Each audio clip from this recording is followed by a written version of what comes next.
How often you should clean your makeup brush?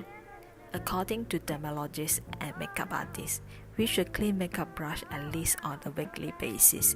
This is to prevent bacterial build-up which lead to breakout.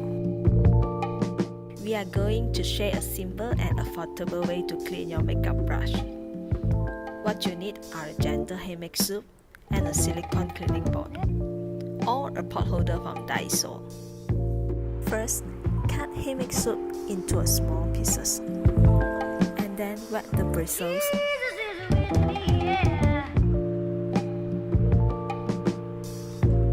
Rub the soap on silicone cleaning board.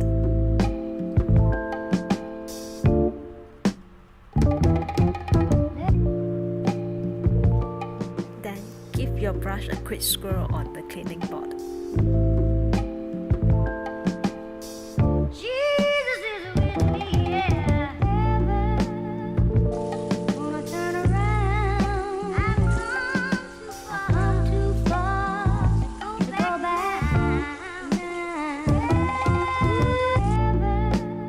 Squeeze out the excess moisture with a clean towel.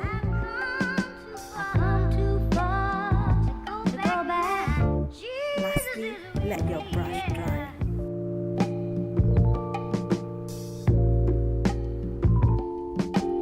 Why we prefer natural handmade soap? It is because it won't dry out the bristles, and it is fragrance-free. It won't leave a strong scent on the brush or trigger allergic or breakout.